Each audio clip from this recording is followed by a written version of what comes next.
En teoría, solo hay 4 estilos de crianza. Los padres autoritarios son controladores y exigen obediencia sin considerar el punto de vista del niño. Los padres permisivos son cariñosos, pero no ejercen control alguno. No hay reglas. Los padres democráticos, que son firmes pero amorosos, fomentan la independencia dentro de unos límites. Los padres negligentes no se involucran y, a menudo, no se interesan por su propio hijo. Recientemente se propuso un 5º estilo, pero volveremos a eso más adelante. Los estilos van desde el control y la exigencia hasta la total libertad, y de frío e indiferente a cariñoso y receptivo. Cada uno, padres democráticos, permisivos, autoritarios y negligentes, tiene su lugar.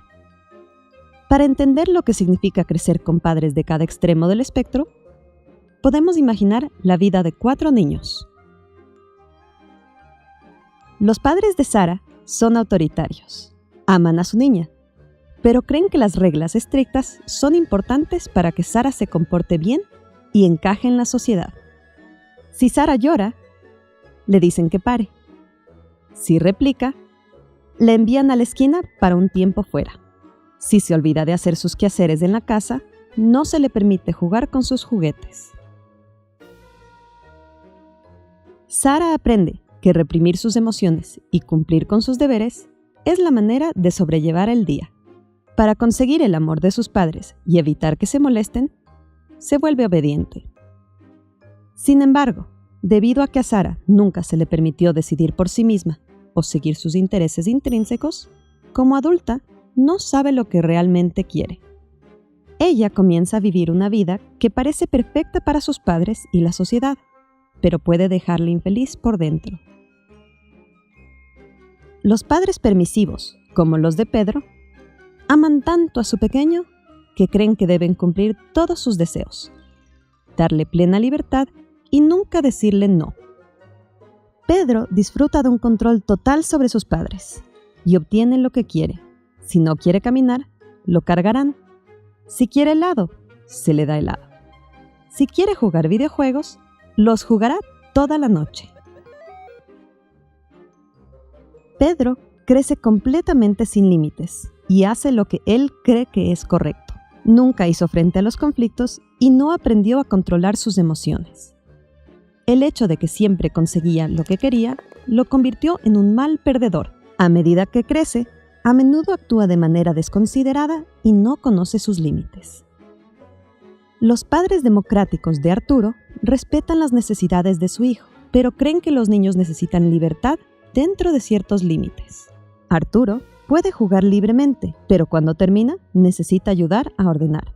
Se le permite comer helado, pero solo los domingos. El tiempo de pantalla está limitado a 30 minutos por día. Puede haber conflicto, pero los padres escuchan lo que Arturo tiene que decir y luego establecen las reglas. Arturo aprende que algunas cosas son difíciles, pero sus padres le brindan todo el apoyo que necesita para superarlo. Desarrolla la fuerza para soportar las dificultades y continuar siguiendo sus intereses y pasiones.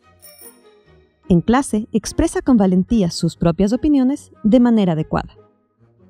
Durante los descansos, puede mostrar sus emociones y actuar libremente. Como adulto, acepta las reglas solo después de haberlas discutido y sentir que las comprende. Los padres negligentes no suelen estar presentes en la vida de sus hijos. Nora a menudo se siente completamente sola en el mundo.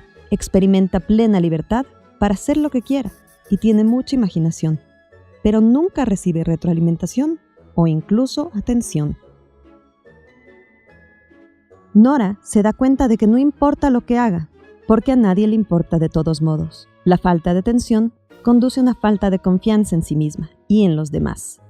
Se vuelve inseguramente apegada, incapaz de formar relaciones saludables y desarrolla una imagen negativa de sí misma. Para dejar de sentirse indigna de amor, intenta no sentir nada en absoluto.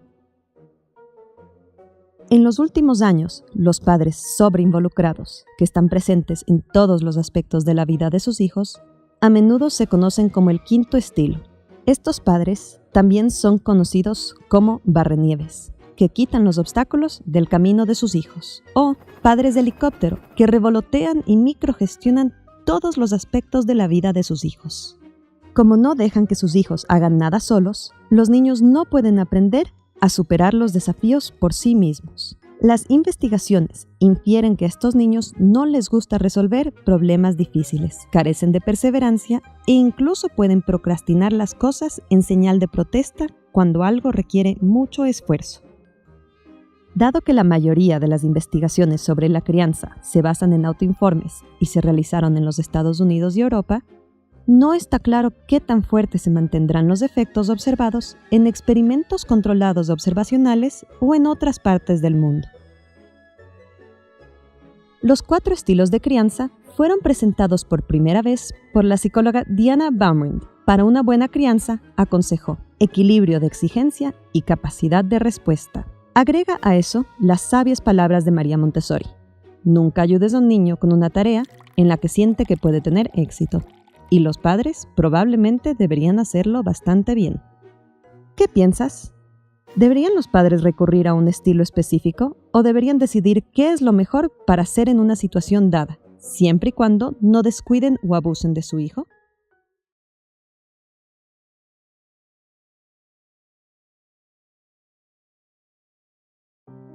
¿Cuándo emplear castigos y cuándo consecuencias?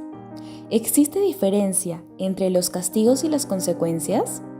¿Cuáles son las ventajas y desventajas del castigo? ¿Y cuáles son las ventajas y desventajas de las consecuencias? ¿Cuándo emplear uno y cuándo emplear el otro?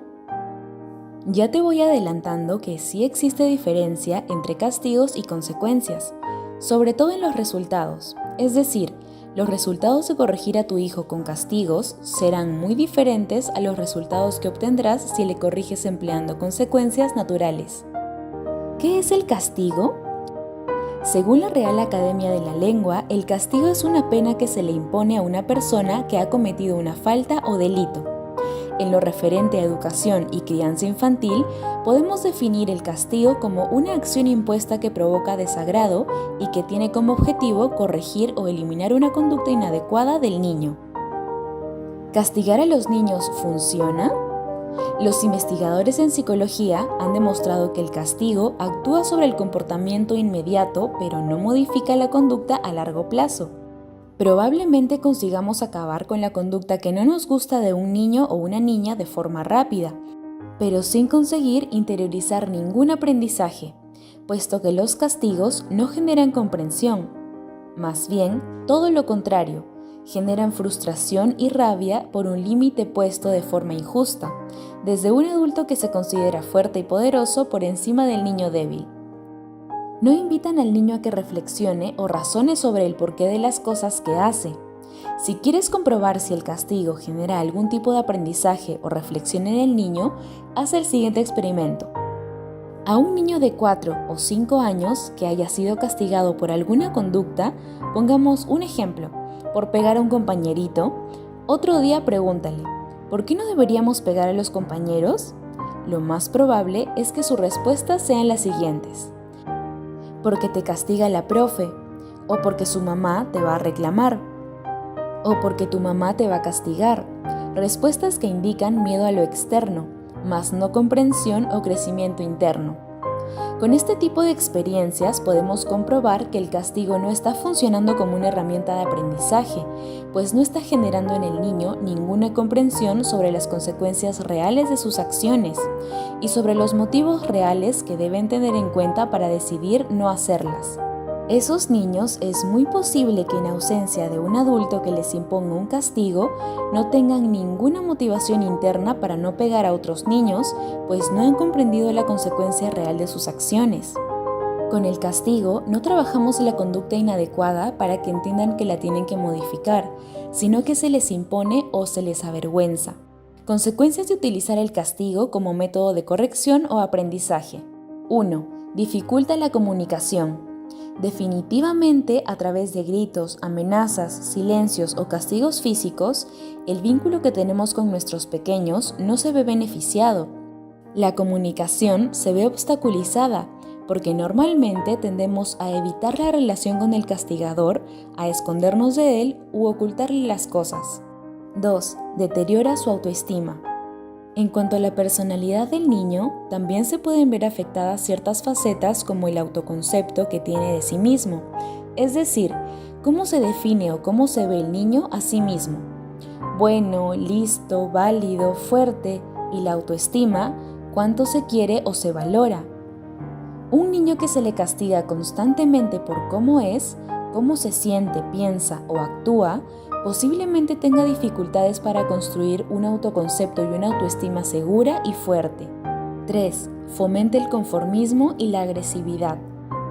Además, los castigos pueden resultar en un aprendizaje de un estilo de resolución de conflicto o bien conformista, pues piensan que no tienen poder de cambiar nada ni de defenderse a sí mismos, o bien agresivo, pues consideran que pisar al otro, imponer sus deseos sobre el otro con fuerza es el único camino posible. 4. Genera inseguridad. El castigo genera miedo a la autonomía. Generamos niños que no se atreven a tomar la iniciativa y la responsabilidad por miedo a las represalias en caso de cometer algún error. Niños inseguros que necesitarán de la aprobación de papá o mamá en cada paso para asegurarse de que todo lo que hacen está bien. 5. Dificulta el autoconocimiento y el respeto por uno mismo. Otra de las cosas que provoca el aplicar castigos de forma externa bajo criterios externos es una desconexión con nosotros mismos. Esta forma de educación dificulta mucho el autoconocimiento y el autorrespeto por las necesidades propias, puesto que aprendemos a que las cosas se hacen o no se hacen en base a unos valores externos impuestos, y lo que sienta o necesite el niño no importa. 6. Desarrolla comportamientos sumisos y victimistas. Muchos padres tienen la creencia errónea que el castigo fortalece el carácter, y papás y mamás con toda su buena intención quieren que su hijo o hija sea fuerte. Sin embargo, el castigo genera un estilo de interacción con el otro sumiso y victimista, pues los niños y las niñas se sienten indefensos en esas situaciones. Y como nuestra mente funciona por generalización, es muy probable que esa visión de indefensión se extienda a su forma de entender el mundo, generando una visión de la sociedad negativa donde ellos y ellas se encuentran solos e indefensos. En definitiva, el castigo no cambia la conducta a largo plazo, no educa en los valores que deseamos, sino que nuestros niños dejan de actuar por miedo a las represalias, deteriora el vínculo que tenemos con ellos, genera sentimientos negativos de resentimiento, rabia o soledad, estilos de resolución de conflictos conformistas, evitativos o violentos. Hace más frágil la autoestima y el autoconcepto del niño, genera ansiedad y miedos, lo cual los convierte en niños menos autónomos y seguros de sí mismos.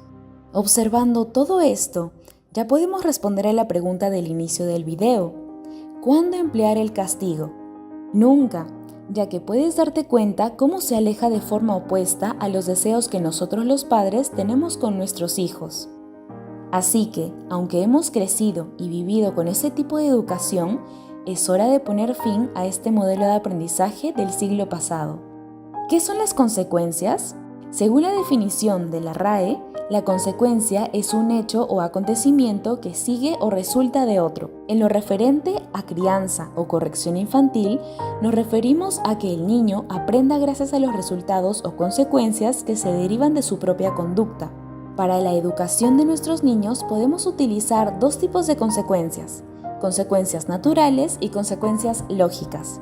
En las consecuencias naturales no hace falta que intervengamos los padres, ya que los niños reciben las consecuencias directas de lo que hacen. Pongamos un par de ejemplos. Si se olvidan del abrigo, pasarán frío. Si se olvidan del bocadillo, pues pasarán hambre. Y desde luego, en estos casos, lo que nunca tenemos que hacer los padres es añadir el clásico "te lo dije", sino mostrar un poco más de comprensión y empatía, porque es importante que ellos sepan que nos preocupan que pase hambre o pase frío. Cuando hablamos de consecuencias lógicas, aquí sí hace falta que intervengamos los padres y tenemos que intervenir para decir qué tipo de consecuencia es la que vamos a aplicar para que su aprendizaje sea mucho más útil. Y si estás pensando, ¿acaso la consecuencia lógica no es más que un castigo un poco disfrazado? No, a continuación te explicaré las diferencias.